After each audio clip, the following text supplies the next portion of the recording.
Hello friends, good evening to you from Kyiv, Ukraine. My name is Anu Ojo and I'm welcoming you to another exciting episode on Pastoring Without Tears. To our Facebook viewers and YouTube, you are very much welcome.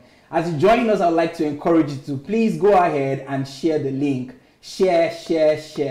If you're watching us on Facebook, you could do that by sharing this video on your timeline by clicking the share button. Or you could share it to groups you belong to, or you could share it to the inboxes of your friends that you would love to be a part of today's program. And also to our YouTube viewers, you could share the link to your social media platforms. Today is going to be another wonderful, exciting journey with Dr. Sunday on Pastoring Without Tears. Well, if you've been with us for the past few weeks, I'm sure you've been having a wonderful time. We've been talking about the heart of a minister. This is Pastoring Without Tears, and it is a unique program on DSS platform to equip pastors, ministers, and the body of Christ in general with the truth, with the values, with the principles of the kingdom. We want to bring God's kingdom to earth because this is God's desire. This is God's dream. This is what God is crying about day and night. He wants the earth to be restored back to him. He created the earth to be a replica of his kingdom in heaven. And that is the thing that he wants us to do. And that is what we're trying to do on this platform, to give out the revelation, to give out the truths, to give out the values, to give out the principles, to equip all of God's children as to how to bring God's kingdom here on earth and how to make God's will established on earth. So if you're joining us, you are in a good company. We are going to have a good time. We are going to have an exciting time. And please share on every group you know. Share it to your timeline. Keep sharing. Let's get everybody on board. We are going to have a good time. And like you know, Dr. Sunday is here with me every Friday as we discuss on Pastoring Without Tears, talking about several things that would be helpful to pastors of the 21st century. So I think it will be good for me to introduce to you and to bring to your screens Dr. Sunday Adelaja. Good evening, Dr. Sunday. Thank you, sir. How are you doing today? Well, I'm doing very well, sir. It's the way I'm looking at this, your beer. Are you going the way of TB Joshua?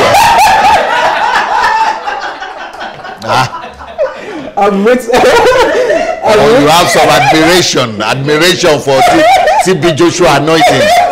I've been waiting for this. I didn't know it to come live.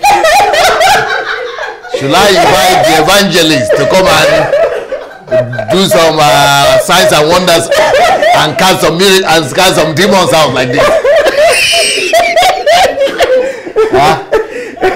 Interestingly, just this the anointing of TB Joshua. Interestingly, this week, Joshua was asking me that have you also given your comment about my beard because you're not a beard fan. So I told he has beard. No, he was asking me that he was asking if you have said anything about my beard. So I'm saying, well, Dr. Sunday has not said anything about my beard anyways, but so I was like, I don't know when it will happen. But good enough is happening live. No, maybe you didn't pray enough for divine protection from live broadcast embarrassment.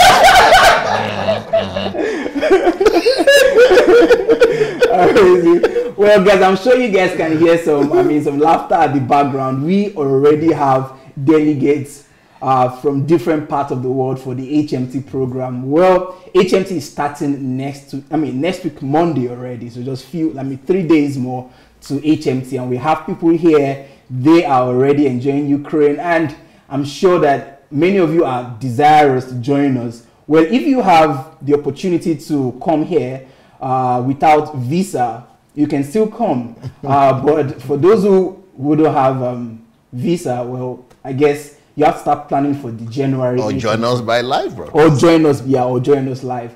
So we're going to have a great time. I'm personally anticipating this HMT on conversion. Oh, All right, but today we're talking about pastoring without tears. All right.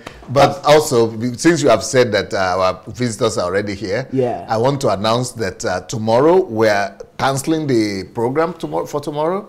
The normal. Wait, can you still hear me? Yeah.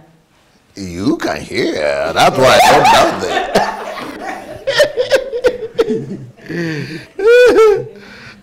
So we're going to cancel the program for tomorrow, and we are going to be having fellowship time with our HMT delegates that have the early birds. They are going to have the privilege to have some time with me, and I'm going to be answering some questions. Some people already asked me questions on how to build cross-cultural church and ministry. I'm not going to be able to answer that during the time of day because we have a topic for this HMT.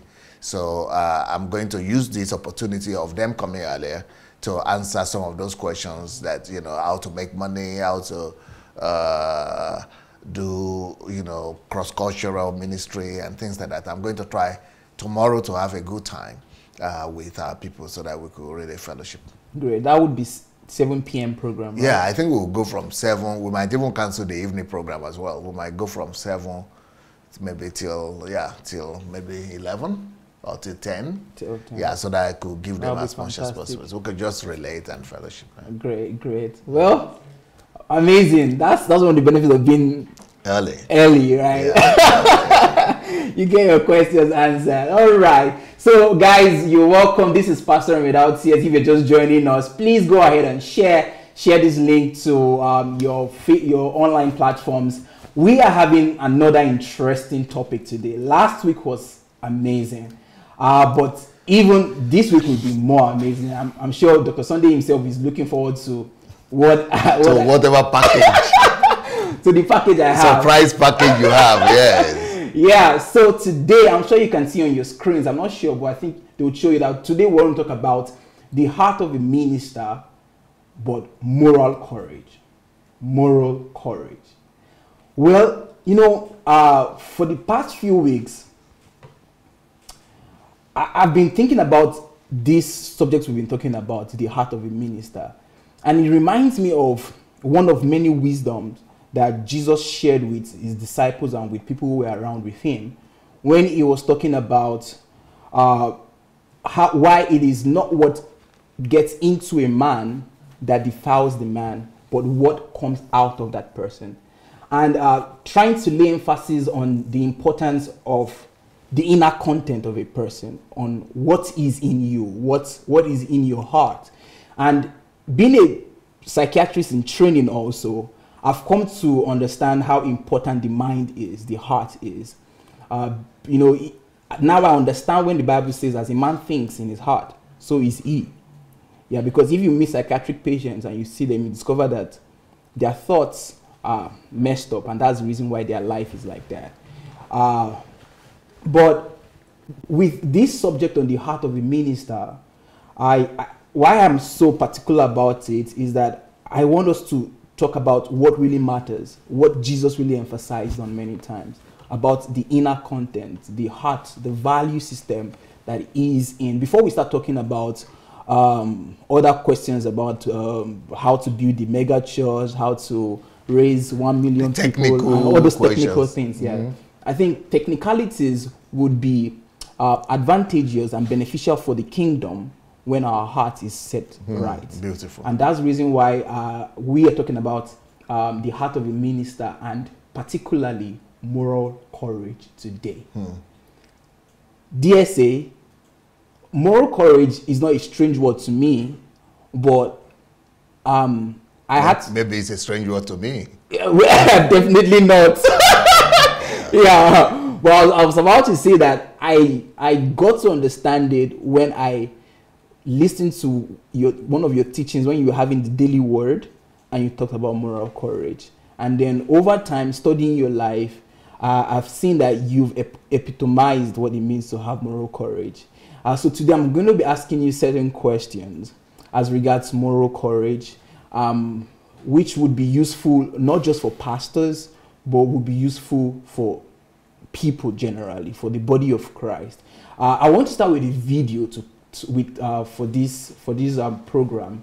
I'll start with this video. This video was done or was shot 10 years ago in Nigeria, particularly. And okay. Yeah. Okay. Yeah. Let me sit straight. Okay. Yeah, in Nigeria particularly. And I would like us to watch this video, and we're going to continue our discussion. Okay. Can we watch the first video, please? Meanwhile, him who was able to save him from death, and he was God because of his reverence. Although he was a son, he learned obedience from what he suffered. Today, instead of us to train people and teach them on how to face fight, how to go through difficulties, how to do hard jobs, we are busy cultivating people and teaching them on instant gratification. So the gospel we preach in Nigeria today is the gospel of instant gratification. Come today and receive today. Just raise up your hand, because one man of God that is wearing suit and tie or agbada is standing on the stage, and just say, raise up your hand, you'll become millionaire tomorrow. Amen! And just magic will happen. We have turned the gospel into magic. These people who are sitting down in the pew and never did any contract, never did any work, never cultivated anything, they tell them, oh, somebody's going to become millionaire. Amen! On what ground? How will you ever become millionaire when you didn't do anything? Man of God has said, I believe. Man of God has said. I said, both you, man of God, who is making those kind of prophetic utterance, and you who is saying amen, all of you are 419. Thieves, international thieves. Because it is abnormal. Of course, God can do miracles, but it is not right, it is not just, and it is not fair that you didn't do anything just because you came to church on Sunday and somebody said, raise up your hand, you begin to make $1 million. Even if that $1 million has come to you and you didn't work for it, that means that money has come from somebody's else pocket. That is why we are taking. I should finish. I thought you want to chase me away already. Thank God it's giving me whatever tissue paper to use. Anyway, where did I stop? If the money you didn't work for it, and somebody is saying it's coming to, where is your own conscience set? You didn't do any work that is worth anything, even 1,000 naira, even $1,000, and they are now saying you come below that you have boldness. So raise up your hand, amen. What? Where is your conscience? Where is your conscience? Corruption, and we are saying the government are the ones who are corrupt. Is that one not corruption? Things that you didn't work for. So get something for nothing. God could punish all of you together. Both the preacher and you that are deceiving yourself, God will punish you now. God's judgment is going to come on you. You are all deceivers of this age. You are not going in, and you are holding the key so that the ones who want to go in will not go in again. How will God not judge you? He said that to the Pharisees, and we think he was talking to the Jews. We are the Pharisees of today, my friend. It is wrong to tell people that they can have something for nothing. It is wrong to tell people that they can get something without going through the process of production. It is God's manipulation and abuse of his sovereignty when we are saying people should just come and just because I stand and have prayed and fasted and just say some things will just be happening. That's why the country is not developing, because that's the whole country is expecting miracles. Countries don't get developed by miracles. It gets developed by hard work and diligence.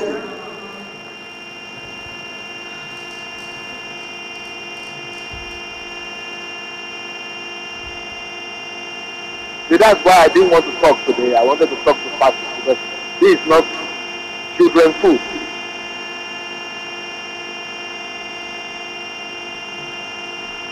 or need to go and repent, because we have copied all those people we think are successful. And that is our problem. We are copying the big guys because they have some cars or some, some buildings and something. So we think because they are successful, they must be right. Who told you? They will take you to hell that way. How is it that men of God, but they are men of God, they are so close to God, how is it that they will not know this? Because they are all living in the same vacuum with you.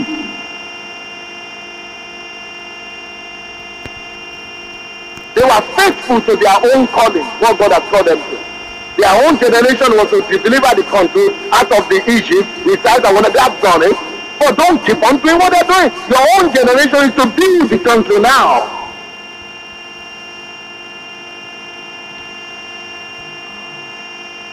Don't just copy people blindly. Or why is it they don't know it? Because that's not their own calling. They are faithful to their own calling. You go ahead and learn from God. Receive from God.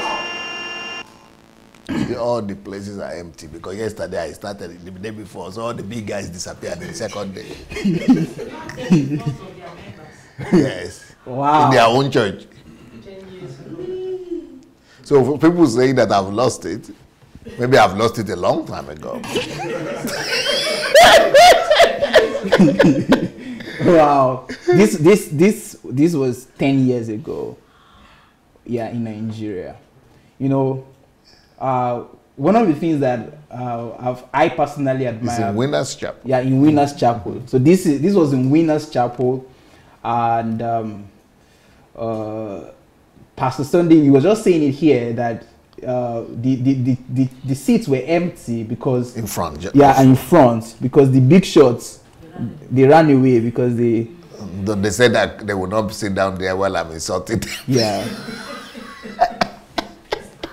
Yeah. But I thought they were coming to chase me away when that guy was coming.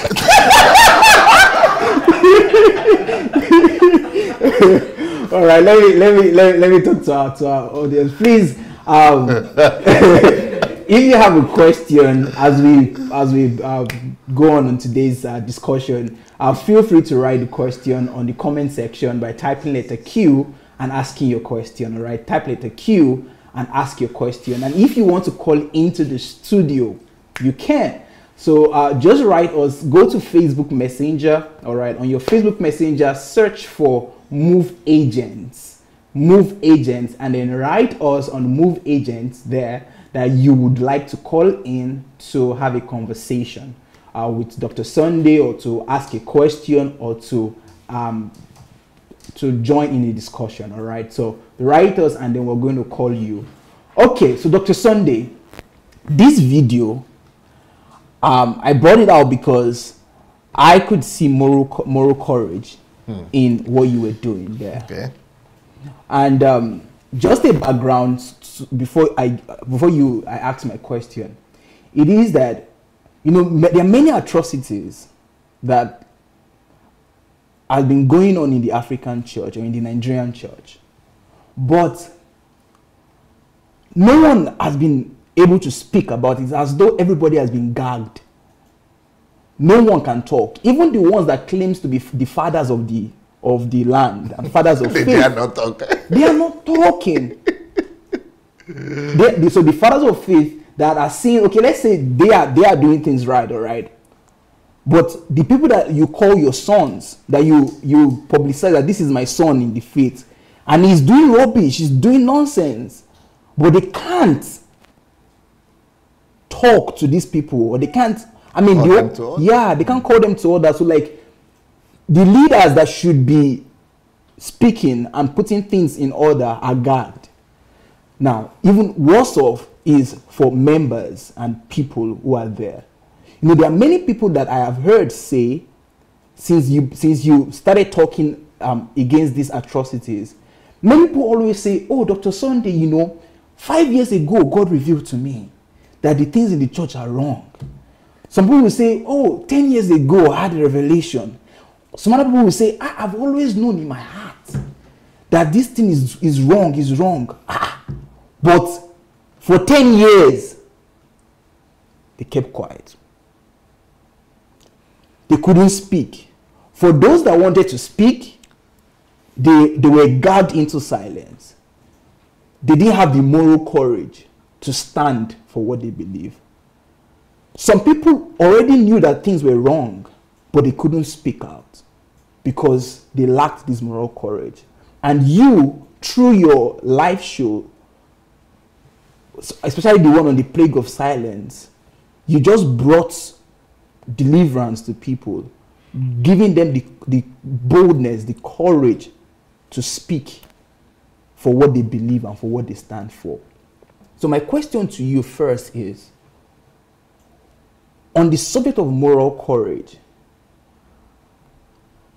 how important is it for an individual to exhibit moral courage, that's as an individual, and also as a pastor or as a representative of God?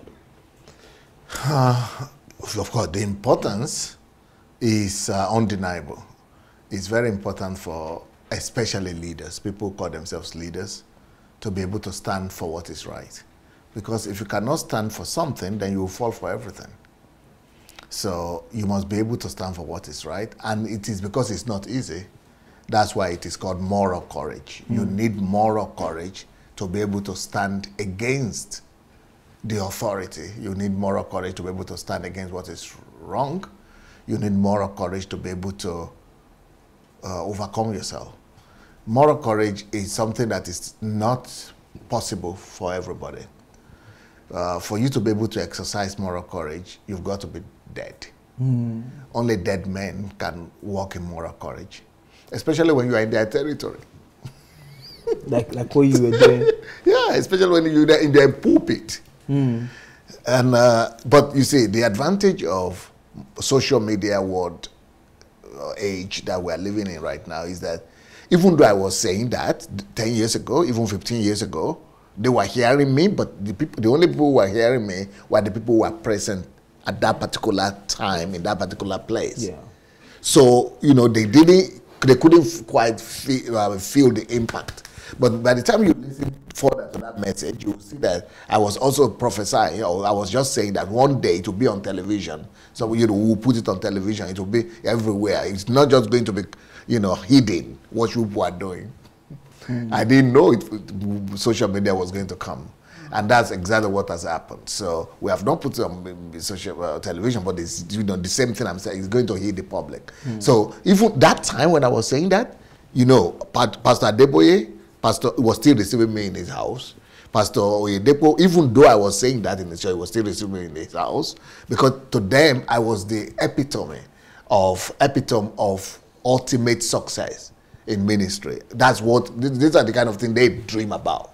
You know, I mean, Pastor Oyedepo will always grab me by the hand. Sunday, let's go.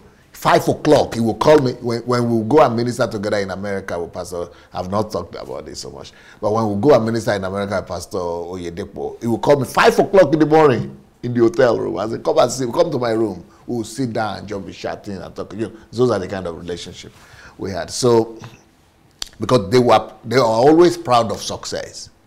You know, for them, people who are paganistic in worldview, you know, external and exterior success, it's a lot to them.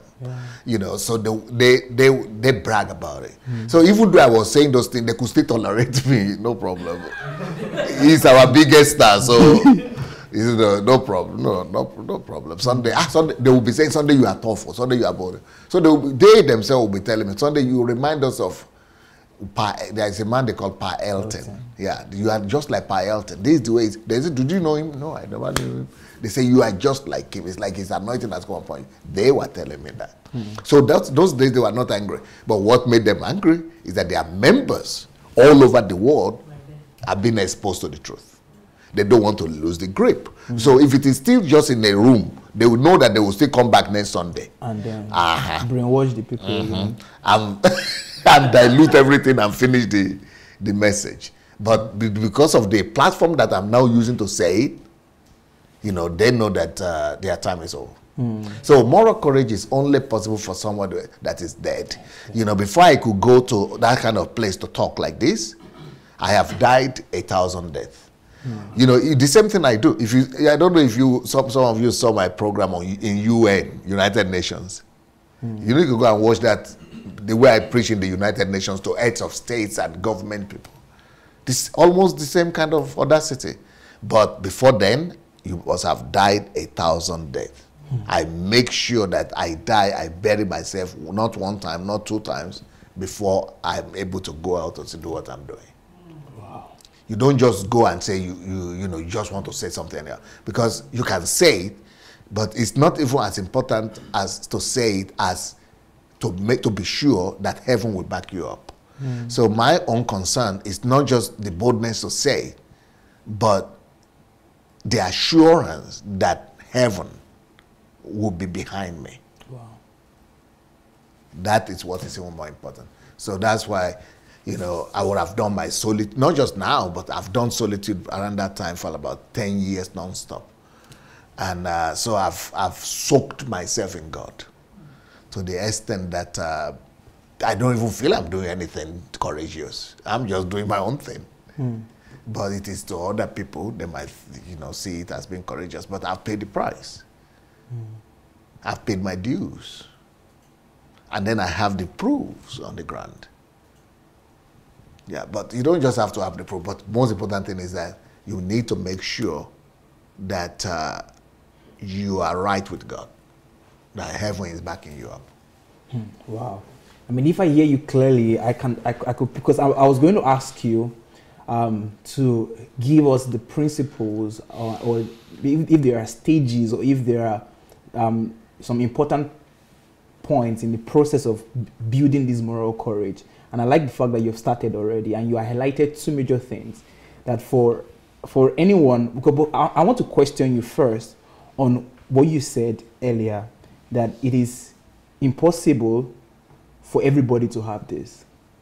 Yeah, no, but I'm saying it's only for people who are ready to die. Who are ready to die. Who are dead already. Oh, it's possible for everybody. Yeah. But I just know that not everybody wants to die. Yeah, it's not everybody is willing to die to himself. Everybody wants to, they love themselves. They want to, you know, they want to be popular. They want, if you want to be popular, you cannot do this. If you want to be invited to the church, you cannot do this. True. If you don't want to lose relationship with some people, you cannot do this. If you don't want people to attack you back, to, you know, to backlash you, you cannot do that. You cannot do this. If you don't want to experience pain, you cannot do this. If you don't want to experience rejection, you cannot do this. If you don't want to experience hatred, you cannot do this. So if you don't want to be lonely, you cannot do this. Yeah, so that's why I know that it's not everybody that will be able to do it. So it's not as easy as it sounds. Well, it's easy when you listen to it.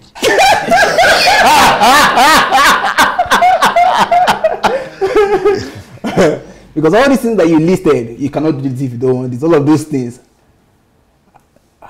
It's a big sacrifice, though. We'll come back. All right, guys, I'm sure you're already enjoying this conversation. You know, someone told me particularly this week that she's enjoying this show because this show is helping her understand and is giving her a redefinition of pastor, of who a pastor is. Because formerly, when she hears the word pastor, she doesn't like it, you see, because they've bastardized and they've abused the whole pastor or anything. But she says she really likes this show because, I mean, it's helping her understand even the true of a pastor, and also even in her life personally. And you know, just like I said it once in this show, that I don't want to believe that the title of this show is misleading, but I just think that what we're discussing is all encompassing. What do I mean by this? That we're having pastoring without tears, but with every discussion we're having, it's as though the pastoring should just be changed to living without tears. Okay. Yeah, because what we're learning here is not just for pastors, is as vital for pastors as it is for anybody, any child of the kingdom. After all, we are all meant to be pastors, we are all priests, and we are all judges, and we're all kings. So it's not just for some select few as such. And that's the reason why I want everybody who is watching to please go ahead and share it. You know, it might be written pastoring without tears, all right? And there is a goal, actually, because we really want to help the pastors. But then, what we're discussing here, it is useful and beneficial to everyone, everybody. So I want to encourage you to please, if you've not shared the link, please go ahead and share it. Share, and let's get everybody on board. We just started actually. And you know, Dr. Sunday has started releasing a lot of big revelations and big truth, you understand, about what it means to have moral courage. And he said that for the first thing is for you to have moral courage, you have to be dead to yourself. Dead to yourself. And then the second one is that you have to be rooted in God. You have to have God as your backing. That you're not just going with your own might, with your own understanding, but God is solidly behind you. All right. So, Dr. Sunday, you've gone through the process of being dead to yourself. And I'm still going through it. Oh, you're still going through it. Uh-huh. Okay. Mm-hmm. So you don't get to the point where you're like, I'm fully dead to myself. No, as long as you are carrying this flesh with you, you keep dying every day. You have to keep on dying every day, yeah. And if you don't want to die, he knows how to help you.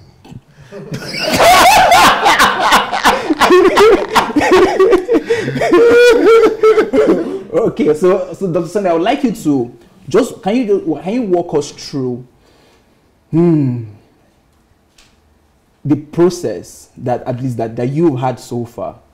What are the things that we can learn on how to be dead to self? Can you just help us through? What are the things that we should start working on, or what are some principles that we need to apply, or just help us through the process of being dead to self or dying to self? Okay, number one, you need to forget. You know, the process of dying to yourself is a little bit paradoxical. Because on one hand, when you first come to the Lord, for example, in my own case, I didn't have any kind of self-confidence. I didn't have any kind of boldness.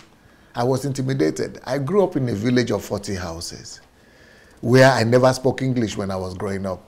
And if you don't speak English, I mean, can you imagine? I'm going to give exams, and all the people around there are just speaking English, only English they're speaking. And I was speaking Ijebu when I was growing up. And then when I got to secondary school, I started to speak Yoruba. That was all I spoke. But I studied English because English was a daily subject in Nigeria in the school. So I knew English, but I didn't practice it. So I was intimidated a lot. And I was going to the farm. I was carrying firewood. My feet, if you look at my leg, it's full of wounds. And look, wounds, you see? I cannot lie. 200 wounds, scars, not wounds anymore. You see, scars, 200 in each leg. 200 in each leg. So that is enough to break you. That is enough to make you, to carry inferiority complex all your life. So for me, the first thing I needed to do, coming to moral courage, is to first of all even discover courage. So when I came to the Lord, I needed to first of all learn to even believe in myself, talk less of courage. So it's a long process. So that process took me several years, but God helped me. Then after having faith in yourself on one hand, that's on the way to moral courage. Yeah. So first of all, you have to have faith in yourself. After having faith in yourself, then you have to learn to drop that faith in yourself so that it doesn't become pride. So that's self-affirmation, and you have to reduce it. You have to surrender it to God. So from going from learning and looking for courage to dropping that courage, to learn humility and brokenness. And then from there, you now have to get to a place where you have to count yourself as nothing. So it's a thing you are striving to acquire at first, you still have to let go. That's the paradox. That's why I say paradoxical. So, but To let go is as difficult as acquiring it. So it's a long journey of working on yourself, of breaking yourself, and of making yourself of no significance, whereas at the background, you still have the confidence. You still have the assurance. But you know that you cannot depend on that particular assurance. You need another kind of boldness and another kind of courage, which is the courage that comes after you have surrendered and after you have been broken and after you have let go. That courage now is coming mainly from your faith in God rather than faith in self. But without faith in self, you cannot even get to where we're talking about now. So that's why I always say to have faith in self is more important than to have faith in God. Because to have faith in God, you can use, to have faith in God, just to believe in God like most people do, that is not what we're talking about. To have faith in God like that, it could actually be anti-productive for you. Because when you a lot of Christians, they are hiding under the shadow of they are believing God. God will do it, God will do it. So you have to get to a place where you would say, okay, God, I already have faith in God. Leave that one alone. Now, how do I begin to have faith in myself? And only when you begin to have faith in yourself, you are able to begin to do anything at all on earth. Without faith, that faith in yourself, you cannot even get to this place we are talking about. Wow. There is no moral courage without faith in self. But then you have to also drop that faith in self to just depend on the aspect of faith in God. And that is when you are protected. Because if you just go by faith in self, you'll be acting like, if you are from Nigeria, there is one politician they call Dino Melaya or something. If you just go in faith in yourself, you'll be acting like that guy. So it will be, when no crisis and no threat, it will be saying, yeah, I'm this and this. When they are calling, then when the real confrontation comes, he's lying there and saying, I'm seeing you become a comic figure. Because there is no faith, confidence in God. It's just about gara on itself. Wow. Wow. Guys, this is so powerful. You know, how to first, I'm just trying to process what you said, you know, and it's very complicated deep. A little bit. Yeah, right? it's quite deep because, you know, working hard to possess something, to lose it. Not lose it, but give it but up. To give it up. Because when you give something up, you don't lose it. You have it, Yeah. but you don't depend on it. Yeah. But to give it up, that's the right word. Is there any... You surrender Yeah. it. Yeah. Is there any scriptural example? Oh yeah, all over the Bible. Yeah. I want you to just share. The one I just told you now is from my life, but if you look at the life of Moses, it's directly a replica. It's a direct replica. Yeah, why I'm saying that is because I want you to bring out life from that scripture, because there are stories that we know, but we don't see those things. Moses also didn't have confidence in himself. He was a stammerer. He was also asking God that I cannot do anything. He was remembering his weaknesses, just like I was talking about, that I have my inadequacies. So he had his own inadequacies as well. But then when he encountered God, God first of all helped him to believe in himself. So what do you have in your hand? Take what you have in your hand. You know, it was God kept on talking to him. He didn't do miracles. God didn't do miracles as in Jesus' name or something. Oh, okay, take it. You have while he was still talking with God, he was still arguing with God. So it means miracle never happened. Yeah. You know, God was still trying to convince him. I am with you. I am the one who called you. I am the one who's going to be with you. You know, you go. Your brother, okay, if you are so timid, okay, let me call your brother. If God didn't have Aaron in mind, but it was just, okay, since you cannot even, it's like it was difficult for God to get him to even believe himself. It's okay, your brother will be here with you, don't worry. He will have some help. So God was still trying to give him some help and things like that. So until he believed himself first, then, but not until he went to Pharaoh and saw exactly what God said was going to happen, the confirmation that he threw the stick down and the rod down and became exactly what God said and all the signs. That's when he began to really believe in God, in himself. But then, at what point do you go from believing in yourself to believing in God?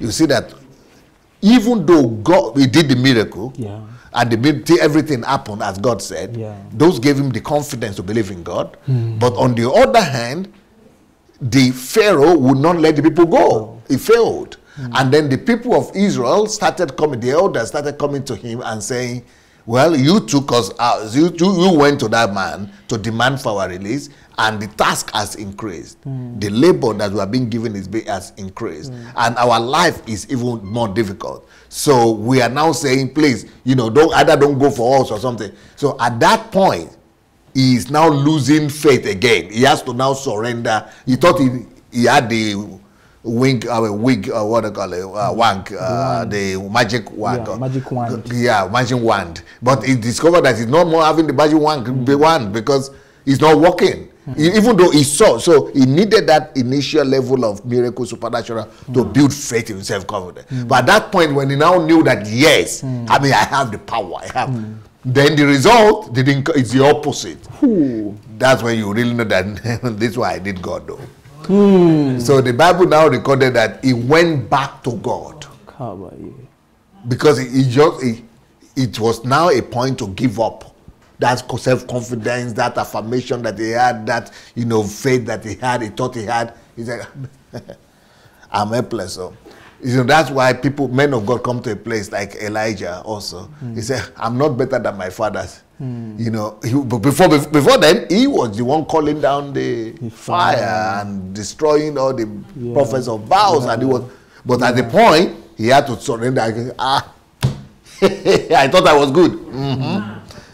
Maybe after all, I'm not even better than my father. So that place is when you now begin to have and depend totally on God's ability rather than your own ability.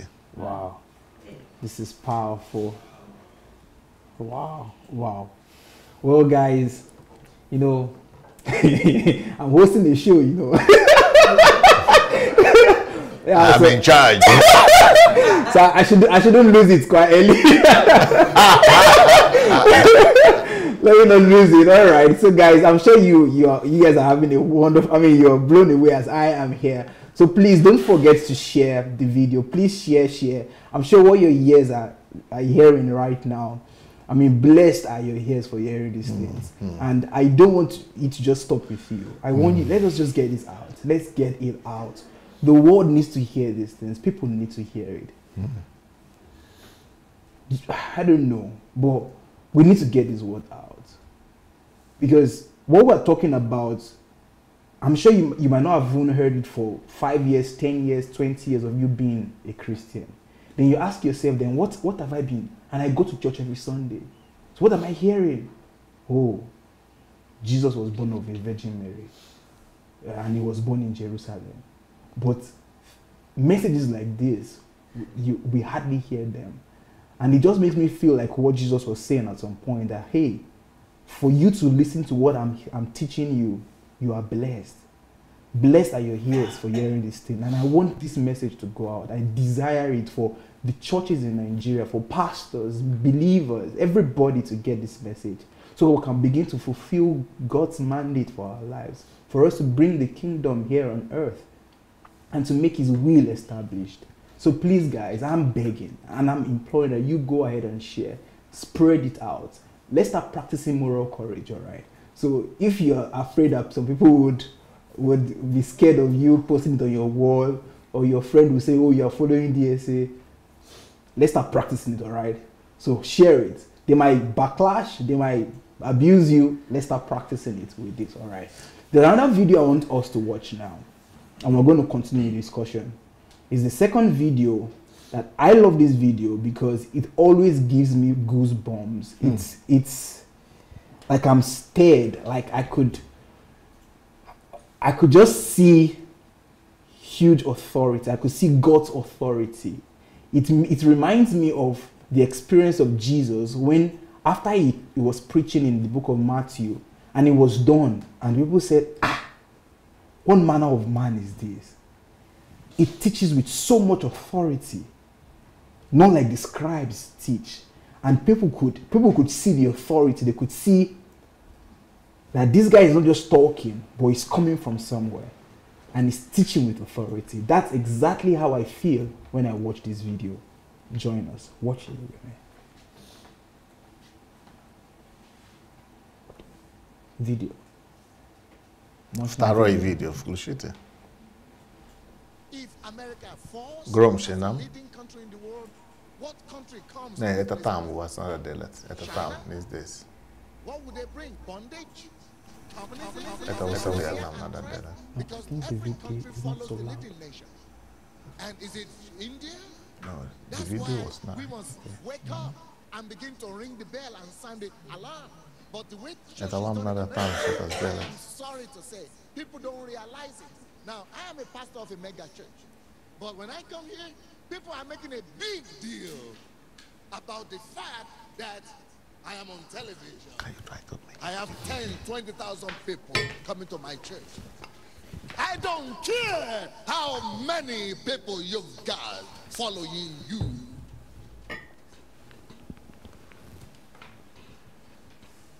If your Christianity is not good enough to challenge the culture of the day,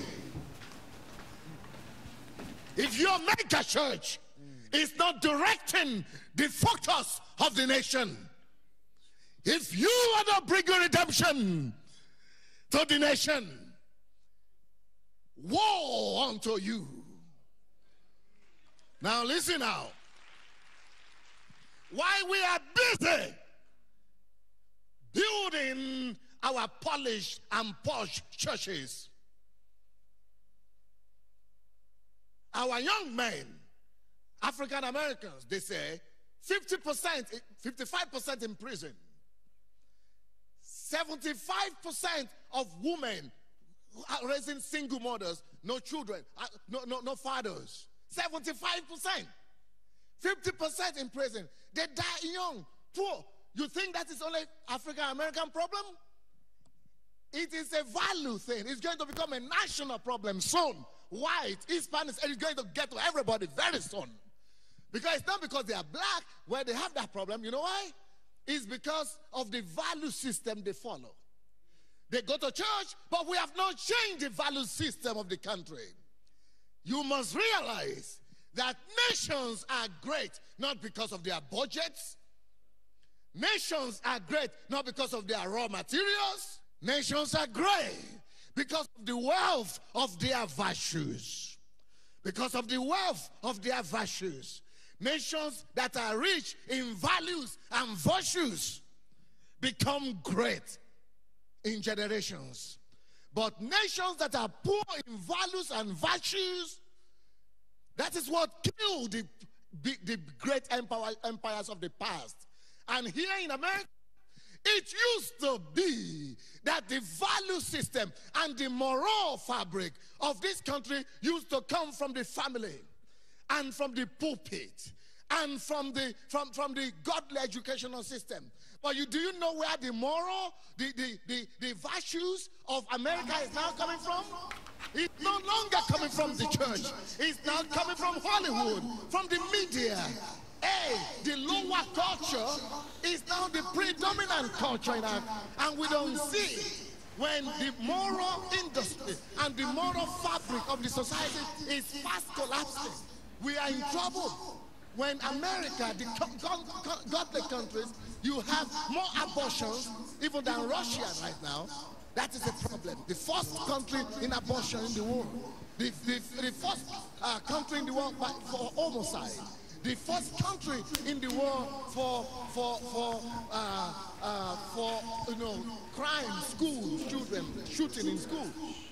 That is crisis right there. And you think it's going to stop by itself? No. People follow a value system. And the value system that is engulfing this country is the shooting value system. It's the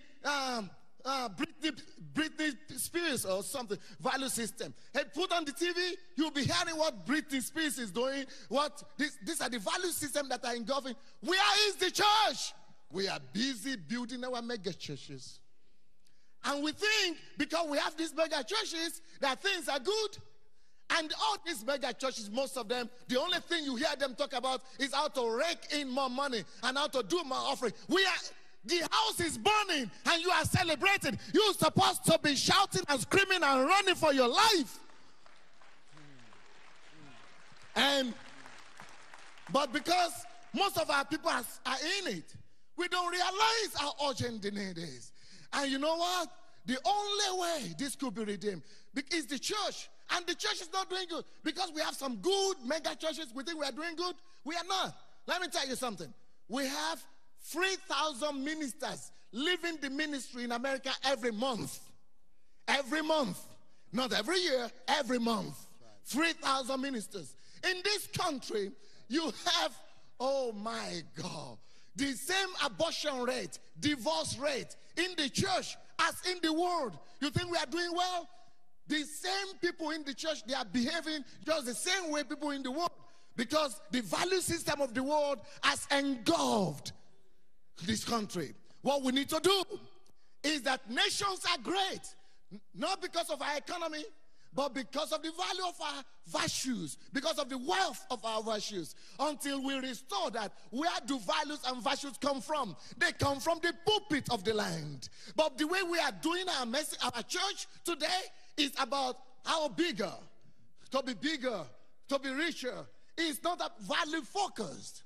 And it's not focused on making them in the pew successful. It's focused on making the guy successful. So we are in crisis even if we don't realize it.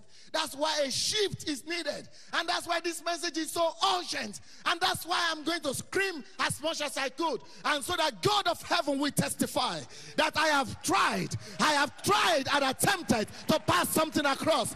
And if that is not going to be accepted, I'm going to stay back in Russia. But God will know that I've done my best.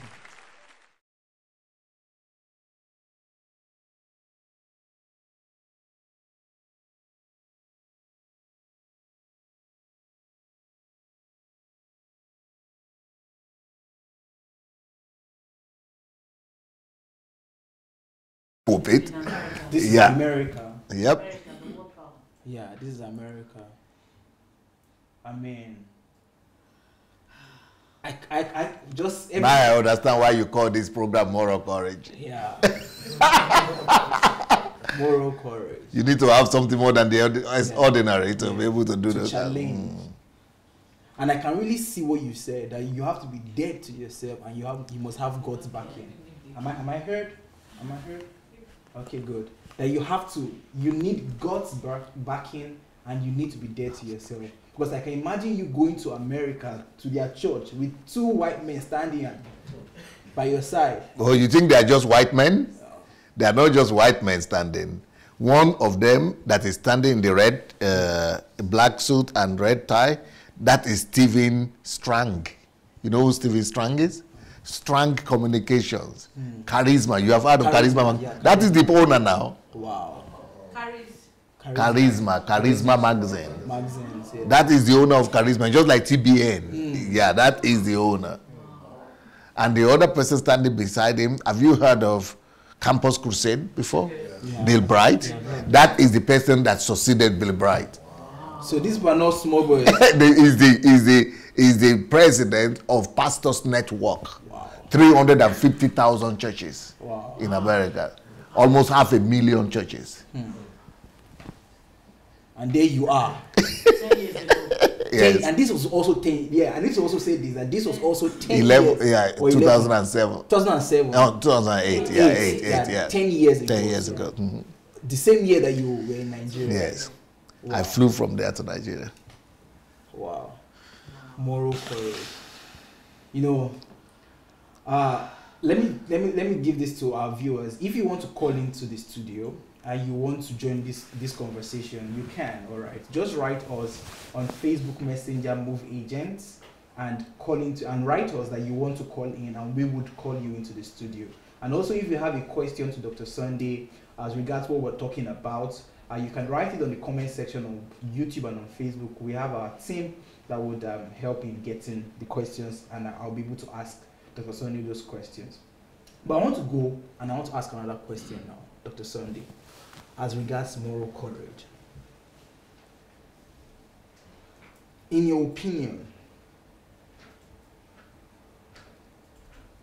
how can moral courage, especially from the church, lead to the transformation of Nigeria? Moral courage in Nigeria, in Nigerian Christianity, from the church. You are talking about from the church. From the church. If we are talking about the church that we have right now, the way it is right now, moral courage will only do more harm than good. People like Bishop Oyedepo, they have that courage, but they're using that courage to spit fire and to bring evil, hatred and damage, more damage. People like Enenche, where they have the courage, they have developed themselves to have the courage to speak, but they are using it to pass the wrong message. And the message of hatred, the message of death, the message of, death, further and die. People like Suleiman. The Nigerian church right now, moral courage is dangerous for them. They shouldn't have moral courage. So what do they need? They need the right theology. You need to have the right message first before you could speak. If you have boldness, if you have somebody that has boldness or courage to speak without the right message, it's catastrophe. And that's what we have in Nigeria right now. So we must fix the message of the Nigerian pastors. We must make them to embrace the gospel. We must make them to see what the gospel is again. But why they are blind, and they are not just blind, because the Bible said, Jesus said to those people, it's not that that you are blind that is the problem. It's that you don't know that you are blind that is the problem. And that is the situation of the Nigerian church. They are so confident, they are so bold, they are so courageous about wrong things. They don't even see that they are blind. I think we have a call. Hello? Hello, this is Haruna from Edinburgh. Hey, Haruna. You are the new sheriff, idol smasher in town. Yeah, thank you so much for giving us the motivation and the courage. We are learning not saying but what you have done before. So I now belong in the archive. Yes, when we go. Me, I don't want to belong in the archive.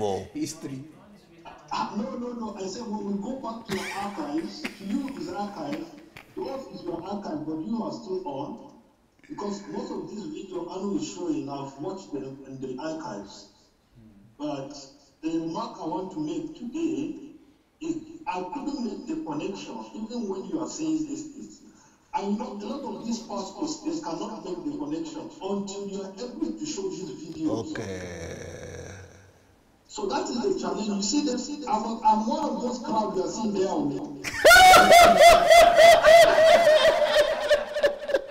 But they are not getting the message because the gospel they know is the gospel of success. Is that gospel that when you go and meet Oyedepo in his hotel room, he's talking to you because you are representing success to him. Yeah. But this is the very thing God said we should not go for. Yeah. So the very message, God said no, that is not gospel. That is the very message they are teaching us, and that's the one we know. But today I want to tell you that this thing you are saying is what liberated me. I was able to make the connection and say, oh, I have the wrong message. I've been running with the wrong message. Because I'm looking for God, and they say, this is how God behaves. This is what God says you should do. So I believe them. Because they are men, I believe they are men of integrity, and they are men of courage. The only person that will not courage is the person that is able to teach. Yeah. A lot of courage. Yeah. And that's what young men, young pastors, you know, the is a product of seeing the courage in Redipo, and you want to replicate in himself. But there is one thing these people have fallen for. They are falling for mammon. Yeah. That's why in your teaching you say that I'm only to God. You either serve the God of the Bible or you are serving mammon. Yeah. So these people have fallen for mammon. You remember the American pastor that met you and said, look, I agree with what you are saying. But if I follow this teaching, how am I going to maintain this empire? How am I going to fuel this building? You understand? How are they going to continue flying these private jets? How are they going to be the richest person in the world when we are now telling them, sell all these things and give it back to the people? You understand? So that is the struggle we are having. So the task before us is not only to say the message, but let the people make the connection. Because the God they are selling to us is not the God of the Bible. We are holding the wrong thing, thinking we are holding the right thing. And that's why the tax is so much. When we go back to Nigeria, if we are talking now, they definitely label us as antichrist. Because they are not used to it.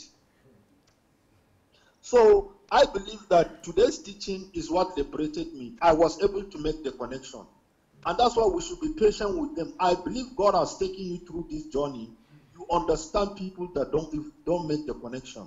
You know that with time, if you are looking for the truth and you are able to make the connection, you definitely run with it. And I thank you. This is a video that I believe people that are ministers should watch and know the heart of a minister. Not success, not having things of this world, but having an account in heaven that moth and wrath cannot touch. Thank you very much, Daisy. Beautiful. I'm blessed by today's teaching. Well said. Well said. Thank you, sir. Thank you, sir. Yeah, I mean, very great feedback and very great comments there. Yeah, it reminds me of last week's discussion on team building, but not team building skill, but the heart of team building.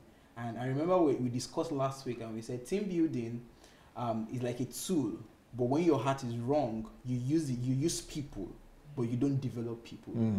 So you build people not for the kingdom, but you build people for your empire. So you are using the team building skills, but it's not for the kingdom. The same thing with this moral courage too. It's also a tool, but your heart, you see, your heart, your message must be right. And that is so key. And I mean, appreciation to you, Dr. Sunday, really, for all of these things. Imagine me bringing videos from, 10 years ago. And I mean, I'm personally even shocked why people haven't said, why are they surprised that you haven't doing what you're doing? Because they didn't know me. They knew of my success. They didn't know your heart. They didn't know my message. And your message. And they didn't know what created the success. So when people call me right now and tell me that, why should you behave like that? We respected you before. We respected you before. You were okay before. All our pastors were talking about you everywhere. They were bragging about you. They were using you as an example. I said they were doing that because they didn't know that what I'm doing now is what made that Sunday at Delaja that they were bragging on. Only it was not touching them that time because that moral courage was going towards Russia, the Russian government, the Russian society. It was renovating and reconstructing and reforming this area. But now that I'm coming closer to their skin, closer to home, and they now begin to feel the heat from the kitchen.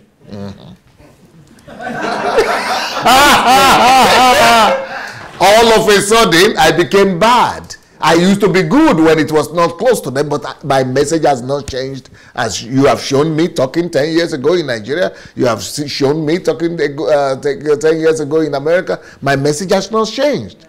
Only they didn't, Nigerian people are not so deep. They say, oh, there is one Nigeria doing great thing over there. Oh, they say it's a Nigeria, Adelaja is a Nigeria now, look at the name. We saw him on TBN. He's a Nigerian. Yeah, we are proud of you. We are God. They were all coming here, taking place. This place became like a Mecca, Jerusalem, pilgrimage. All the big men were coming. They were dreaming of speaking for me. They were begging me to invite them. They were inviting me. I was having 4,000 invitations in a year. Wow. But they didn't know what made me who I am. But at that time, when they were celebrating me, the Russian people, the Russian churches and religious people here, they were hating me. They were already fighting me because they were feeling it on themselves. But they were only more concerned about the success. And I hated that. And I had talked to God, you better remove me from the stage than for people to just be talking about me. And without knowing the message that you have given me that made me who I am, or the heart, the person, the person you have made me to be. But they are just talking about my success. I would rather reject that success, but for them to hear the message. Wow. I mean, I thank God for pastoring without tears. That gives that opportunity. Yeah. Because even you could tell. I'm sure you heard about me 10 years maybe ago or something, but you didn't know with the content. Who is this guy? Yeah. And I was bothered about that. I was burdened, and I was always saying, my God, why should they be... The only time they want to talk about me is that he has big church. Why? That is not an identity. That is not me. I have big church. I could have small church, or I have white people. That is still not me. That's what I've done. That is the result.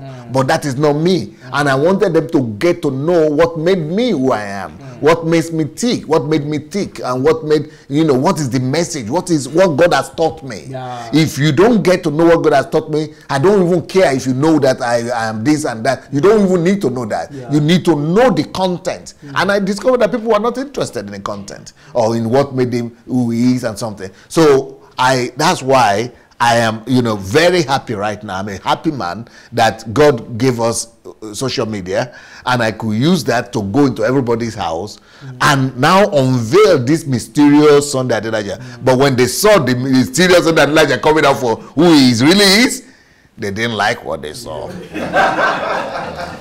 They didn't like what they saw.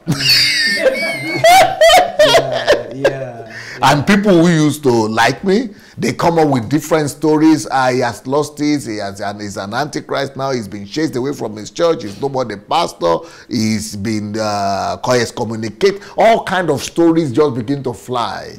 He's living with 100 women or 200 women or 20 women or all kind of story. Well, good for them. Celebrate, celebrate, celebrate, celebrate, celebrate, celebrate. Welcome to success. Wow. Wow. Welcome to reality. That's what you get. Wow. That's what you get. Wow. Wow. That's what you get. Wow. when expectation doesn't meet reality.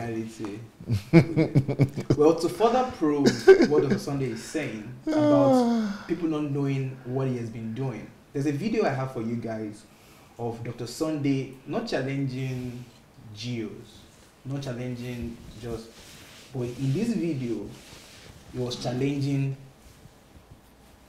the politicians and the people that are referred to as the mafias. The government of the nation. Government of the nation. So those were the ones feeling the heat. Can we have a third video? When Nigerians were celebrating. Yeah. So it's a short part of the whole. I'm sure you should have heard of Orange Revolution. If you have heard of the Orange Revolution, you should most likely have heard of the role that Dr. Sunday and the Embassy of God played. But there's a short clip I want to just show for you guys to see moral courage in action. All right.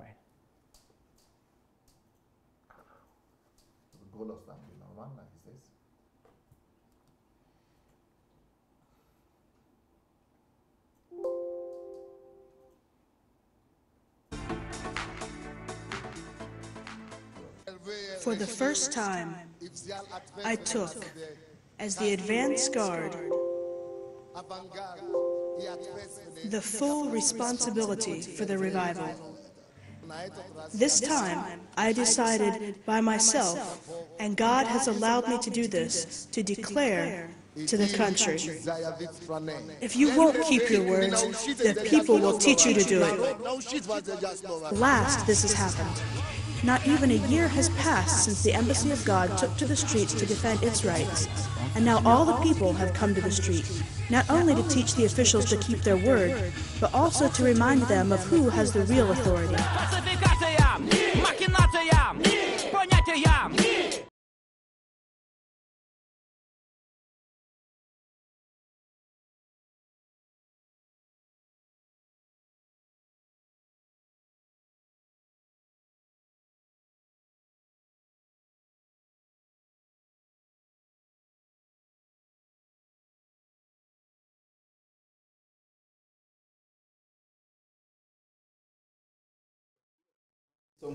The head of government of the country. The head of government was saying something. Hey, if you don't know how to keep your word, the people will teach you. so you see moral Korea. This is not to Geo. This is not in the classroom. No, this is not classroom. This is not in the internet. No. It's not behind the behind iPhone. Yeah, no. This is real life with people. Let's watch it again, please. Just pay attention, guys, so you see exactly what's happening.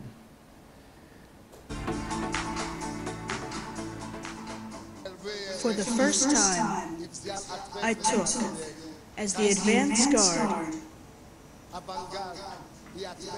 the full responsibility for the revival.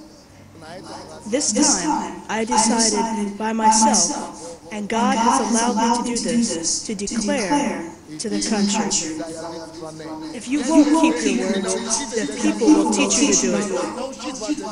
Last this has happened. Not even a year has passed since the embassy of God took to the streets to defend its rights. And now all the people have come to the street, not only to teach the officials to keep their word, but also to remind them of who has the real authority. Stop. All right. So I don't know if I have to play it again, but I think it's fine. I think I should be able to. I should have passed. The video should have said it, but what was happening in the Orange Revolution? Yes, before the Orange Revolution, I was having my solitude one time, just for 7 days, and God came to me in the room and told me that I want you to take responsibility for the nation of Ukraine. Is my microphone on? Okay. I want you to take responsibility for the nation of Ukraine. That was another level for me. You know, I had taken responsibility for the church, for the body of Christ, but for the nation. And because I was not branding myself as a politician, for the whole nation. So I knew that, I was already responsible for Embassy of God. Then I was now responsible for the body of Christ, for the church of Christ. I had taken responsibility for that. But to now take responsibility for politics, everything for the whole nation, that was new. So when God told me that, I was so frightened that I decided to stay for another 7 days, just in case.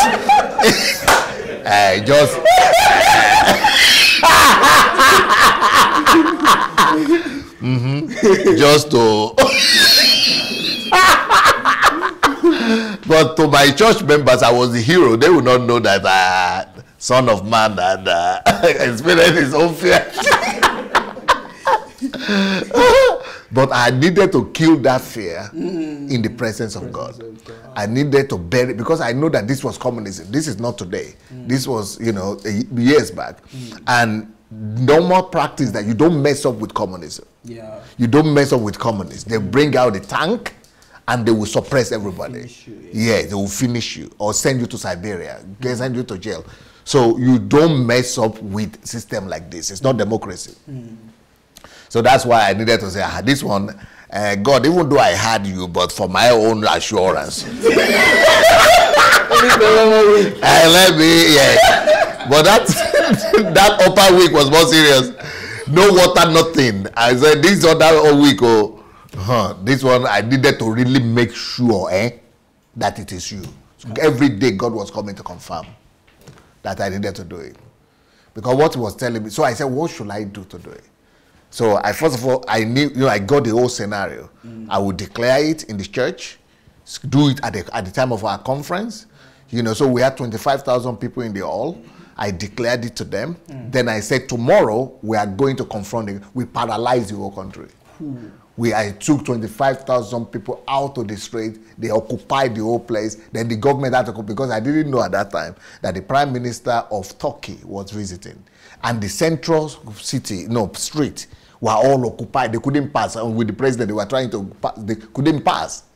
So they had to send the government, the Prime Minister or the ruler of the country here to come and meet with us and negotiate. That's why I said, you promised that we are going to be able to build our church, and you have been, so if you don't take responsibility for this country, I will take responsibility. And if you don't keep your word, the people, you see the people here, but you see, I couldn't do that if I were alone. This one is not self-confidence. Not self-confidence. I needed to also... you must have something backing you up. Yeah. Yes. You must have something backing you up before. It's good that God is backing you. Okay, for example, if I had a little church, just small church, I wouldn't be crazy to do that. Yeah. So I needed to have a church of quality and a church of quantity. Yeah. So I needed to have quality people in the church. And I needed to also have quantity behind me. So that if they will bring out the tank, they will be killing at least 5, 10, 20 members of parliament. That is quality. Then quantity, they will have to wipe out 20,000 people. They couldn't go. So they have to come and talk. And you just see me alone talking to them, but there was crowd enough behind me. So that's why it's a powerful church that will be able to change a nation. It has to be powerful in quantity and powerful in quantity. But then also powerful in the kingdom message. You have to have the right message, not like what they have in Nigeria right now. Fantastic. Well, guys, this is Pastor Without Tears. I host this show, but I don't even know what to expect in this show. I just... But are you not the one bringing out the program? I don't even know what you will come up with each time. And I don't know what you will say too. So we're in the same boat. I just do my work, and then you do, and then I'm here. I'm just blown away. Well, guys, if you've not shared this video, please go ahead and share it. What we're talking about here, it's not meant for just your ears. Please go ahead and share it. There is one more video that I have which will culminate today's program. However, I don't know if there's anyone who wants to call. Is there anyone who wants to call in? If you want to do that, you can just write. Zvanok, yes? Yeah, you can just write us on Move Agents Messenger. Just go to Facebook Messenger, Move Agents, and write us there that you want to call, all right? And we would love to have you join us, okay? So there is this final video which I put because we're 5 minutes away, which would bring an end to today's discussion on moral courage. Well, definitely we've not exhausted this topic, but this is just us shedding light to it. And I'm sure that if you want to watch, Dr. Sunday has a teaching on moral courage already on Sunday Adelaja Official. So if you go to YouTube and search moral courage by Sunday Adelaja, you see it. It's under the Daily Word. And you also talked about moral courage in Japan. And in HMT too. So a lot of resources are out there. So don't miss out. Just go to Sunday Adelaja Official YouTube and search for teachings on moral courage. It will be of tremendous help to you. Let's watch the final video. This is Dr. Sunday talking to his friends, his followers, and he was telling them, don't cry for me. Don't weep for me. Things are going to get worse.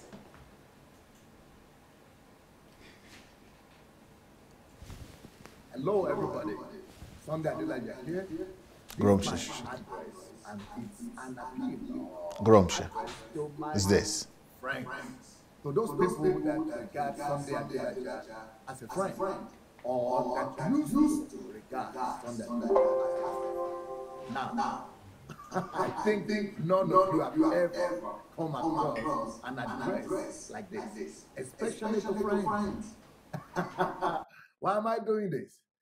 I'm making this video to set those people that respect me, those people that see me as their friends. I want to make this video to set you free from the burden of responsibility that is attached to being a friend, or that is attached to being a brother's keeper. You know, when you are somebody's friend and anything that happens to that person or whatever that person does, people begin to call you and say, oh, that's your friend. What is happening to that, your friend? And then you have to give some answers or some explanations and say, well, okay, I just want to set you guys free from that kind of burden of responsibility. Because, you know, I'm a reformer, I'm a revolutionary, and I know what that means. To be a reformer and a revolutionary is not something new to me. This is my life, and this is my lifestyle. Some of you know me quite well. Some of you might not know me too well, but you are aware of the dangers and of the hazards of the things that I'm doing. And especially these last few months that I've started, talking on issues that pertain or relate to Africa and the African churches. For you people, that might be new. But for me, it's a lifestyle. This is the lifestyle I've been living here in the former Soviet Union. I've always been a reformer and a revolutionary. But the only reason why you didn't know about it is just because I've been addressing issues here in regards to Russia, Vladimir Putin, Ukraine, Orange Revolution, and things like that. But the people in this part of the world, believe me, they've been feeling the heat from the kitchen of Sunday Adelaja for like the past 20 years now. I'm just starting to do something very little with in regards to Africa and the African church. I've not even started anything yet. So if you are becoming uncomfortable, and if it's becoming so disgraceful that to you that Pastor Sunday is your friend, what is he doing? What's wrong with him? Oh, how can we now answer? You know what? I'm just giving you the permission to say, I don't know him. I've never been habituated with him. I don't know him. I just want to relieve you of that burden and of that responsibility to be saying, well, it's my friend. I don't even know now. Well, I'm blushing because of what he's doing. No, you don't need to blush. Just say, I don't know that guy. You can say he's a crazy guy, or he's lost his mind, he's a sinner, or he's what? What do you say again? He's in error, or he's... Just say anything you want that I don't know him. I never even knew him before. That will save you. Because you don't want to begin to take responsibility for another man's action. And you don't want to begin to answer for another man. Now, when it comes to me, Sunday, I know other people, or there are other people that don't know me very well, and you are just my friends on Facebook, or you've been following me from distance. That one is even easier. Just go and unfriend. Just go and unfriend. And when you unfriend, that makes everything, you don't see, you don't hear. And if you hear and see, you say, well, yeah, I don't know that guy, I don't even know he exists. So that is much more easier for you. Now, moving forward, I want you to know that what I'm doing, I am first of all responsible before God. My responsibility is before God. I am well aware of all the risks involved. I am well aware of the risks involved in my actions and in my decisions. Of course, I've been receiving threats, not today, not yesterday. I'm aware and I'm familiar with threats. The people have always been threatening me about one thing or the other. I mean, you cannot live in Russia and do what I've done and not be familiar with threats. I've fought KGBs, I've fought principalities and powers in Russia. I have fought opposition and resistance. I've been under surveillance of KGB military. I've been in court for the past 8 years with the government trying to fight them. Everybody, government, the general prosecutors, the president's administration, the parliament, all kind of government to try to clear my name. I'm aware of all this. What involved in this? I've been fighting false allegations and false accusations. I've been fighting media, public opinion. So, I'm a rugged fighter. That's my lifestyle. So me, I'm very well aware of what I'm doing. And when I'm coming to Nigeria, people are saying, oh, he doesn't know. In fact, one big general overseer or bishop, whatever they call himself, he's saying that he doesn't care. If Sunday Adelaja is trying to put down our ministry, we are going to take his name to some places, witchcraft or something. That is even easy. You send assassin, get ready, do your worst. Because in my own case, what you don't know is this guy here, his only allegiance is to the truth. My only allegiance is to the truth. I don't care how many people are against me. I don't care how many people I offend. You know what I care about? I only care about one thing. My only concern is to please one person. I am an actor of one audience, and that audience is in heaven, and that audience is one man. So I am only pleasing one audience, and I don't care how many people I offend, and I don't care how many people get their feathers rustled. I don't care how many people are against me. I only care for one thing. If that one audience is for me. Because if God is for you, he doesn't care how many people are against you. And so I am ready for what the consequences of my actions are. And I'm doing this for the sake of that master who has called me and to whom I am totally sold out. I am a bound servant, and that is my commitment. When I gave my life to him, I gave my life to him to die for him. Not to live for him, not to live for comfort, but to die pleasing him, to die glorifying his name. So anybody that is not happy, do your worst. I am here to please only one master. And that master, if he is pleased, if I need to die in the process, good job. I will be the happiest of all men. But you know what? I am not going to die. I am not getting ready to die.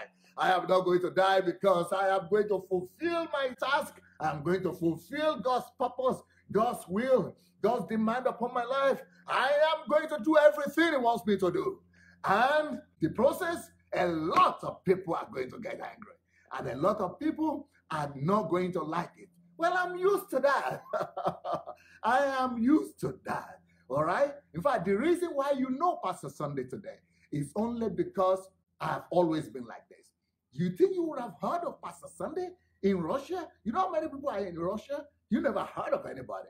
But how come you got to hear about Pastor Sunday? The only reason why you've come to hear about Pastor Sunday is because I've always been like this. I am not getting ready to deny myself of my calling or the purpose of God for my life just because some people are not happy, just because some feathers are getting ruffled.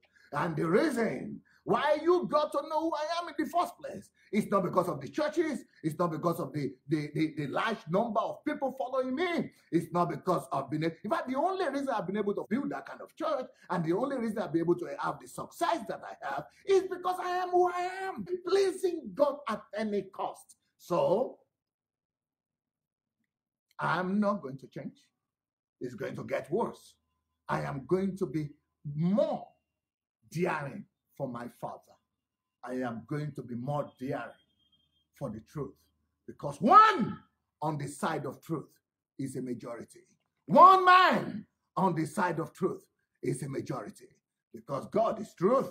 And if you're on the side of truth, you're on the side of God. And if you are with God, you are a majority. It doesn't matter who is against you. So I'm used to this. And I'm right now in the middle of battle. People in Africa shouldn't even worry yet. I'm still fighting the demons here. I am still all busy in Ukraine here. So you are still enjoying. You think I'm doing a just live broadcast? That's nothing. You wait till I land, okay?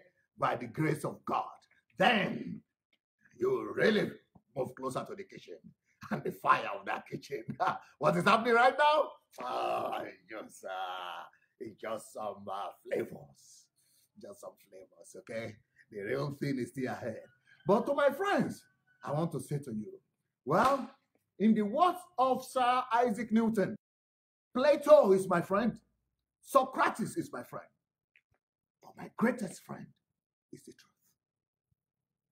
And in ending this my speech, I would like to say, in the words of Martin Luther the Reformer, that this is my stand. On this I stand, and I can do no other. I'm not going to recount. I'm not going to change my mind. I'm not going to retreat, because to move against the truth is not safe for me, and it's not good for my conscience. I'm going to keep my allegiance to the truth. This is my stand. I can do no other. So help me God.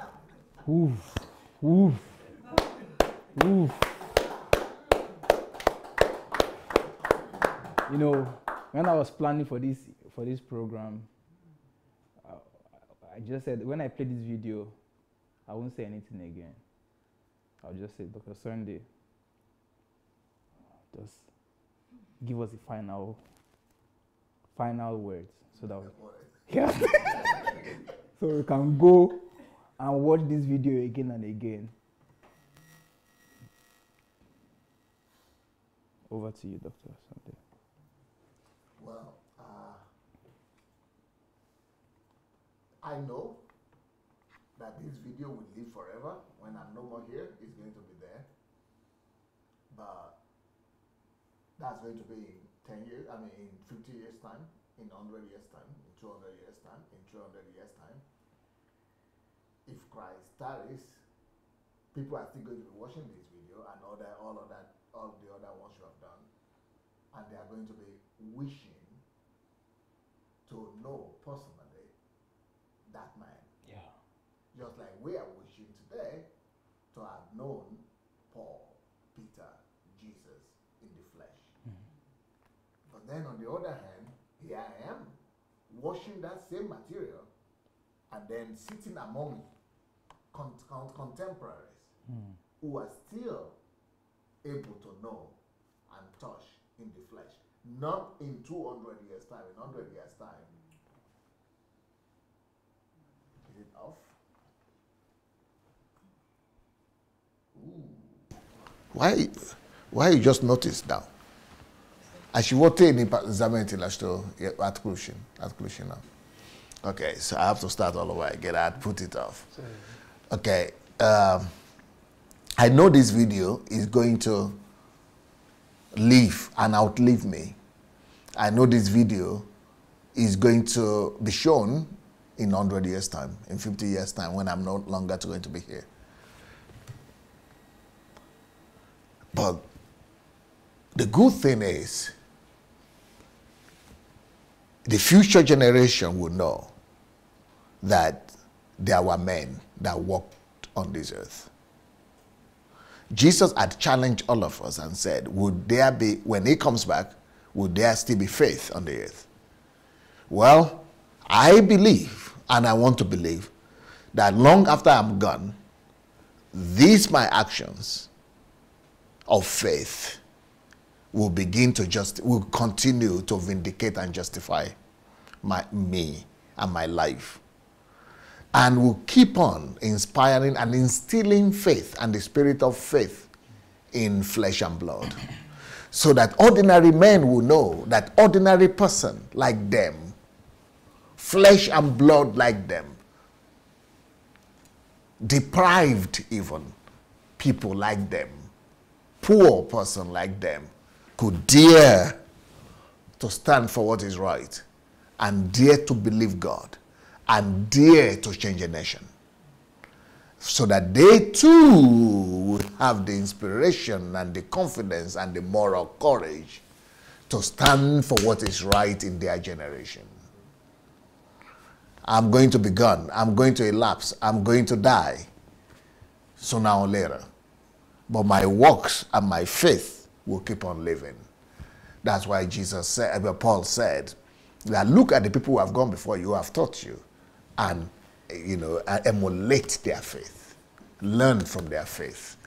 So when I look at this, I think there will be a time when people will say, how I wish I lived at the time when that man lived. How I wish I could have met him physically. Just like we are saying now concerning Paul and Peter and Jesus. But then on the other hand, I am still alive. I'm sitting here with my contemporaries. And then there are also people who are in the world right now living with me in the same time. When my friend Miles Monroe died, a lot of people said, oh, wow, why I didn't get to know him? Why I didn't hear about him? Why only after he died we got to know him? I wish I'd met him. Well, you know what? At least I am still here. Don't go and look at that video in 20 or 50 years' time when I'll be gone and say, oh, I wish I'd met that guy. Well, how was he like? Who was he as a person? Right now, through the help of people like Dr. Anu and these events that we organize that's called HMT, people can still find that out and gear their own faith, rower their own faith up and be able to do exploit in their own time too. Because life is only a one-time thing. That's why we need inspiration. So people that are alive right now, they don't have any excuse. They can get inspiration and they can do exploits for their time and for their age as well. Let me now tell you about the latest book I wrote. The beauty of Nigeria's diversity. Because in Nigeria right now, there's election campaigns and election going on. And so a lot of disagreements, arguments, and, people don't appreciate themselves. They're attacking, a lot of attacks against each other. But this book, The Beauty of Nigeria's Diversity, is my own solution to kind of try to bring some peace, some, what do you call it? There is a word I'm looking for, some tranquility into the political atmosphere of our country. So the beauty of Nigeria's diversity, let that be stronger than our political parties and affiliations. Let us see ourselves and see the blessings in every tribe, in every person, in every Nigerian. And let us see how every one of those could be a blessing to each and every one of us. Diversity is a beauty. It's a beauty that is a great blessing. We are hugely blessed to be a country that is full of many nations. Right now, if Nigeria would divide and some people will go and become Yoruba nation, I will not join them. Even if they officially become Yoruba Republic, or whatever they want to do, I will remain with, I need the diversity to be me. I need the Igbos to be me. I need the Ibibios to be me. I need the Asians to be me. I need the Ijaw to be me. I need the Hausas. I need the Fulanis. I need all these tribes to be me. That's why I'm a Nigerian. That's what I call a Nigerian. That's what this book is about. Right now, it's only being sold for $2 on Amazon. So you can pre-order it on Amazon. But after 7th, I think, of November, then it's going to be much more expensive. Maybe I don't know how much they put for it, but it's going to be like $20 or something like that. So you better get it now for $2 than $20. So yeah, you can read all my books as well for free. You can read all these books for free also on Kindle Unlimited. But if you want to buy them in bulk and many, you can write to my office, dssbooks@gmail.com. dssbooks@gmail.com. But it will be cheaper than buying it on Amazon. You can buy it on Amazon as well, especially if you're buying one by one. But if you're buying many, just write to our office. Well, what can I say? I have some great people here with me who I've never met personally, but we've met on air. DSA family people that have come for the HMT. We are starting the HMT on Monday, but from tomorrow, we are going to be enjoying. We're going to be chilling with them here. So, because you have done so well, Doctor. You've done so well. Great thoughts, great ideas, great videos, great resources, great topics you always come up each time with. And he is 2 times less than me, my age. It's like, I'm 51, He is 24. So like more than 2 times. So I will be dead long time and he will still be alive. And it's my pleasure that there are people like him that God has given the grace, that their eyes are opened. So he is exposed to some of the greatest work any individual will ever be exposed to. And I'm happy that not only Russians will carry my DNA, not only Ukrainians, not only Europeans, not only white people, but I started having people from my own country as well who are getting to know me. And I think, and I want to believe that my future is in Nigeria. I think, and I want to believe that by God's grace, my battle here will be over soon. God will release me, and I will give me the grace to be able to do at least a fragment or a fraction of what God has allowed me to do in this country from my own country. I've given my word to all the people who follow me that 10 years after I get to Nigeria, if that country doesn't change, they could stone me, reject me, say I'm not a man of God, because it's going to change. It's not bragging. I know how to do it. And thank God we are becoming more and many now. And we are going to bring about a new Nigeria that we will all be proud of. Peace.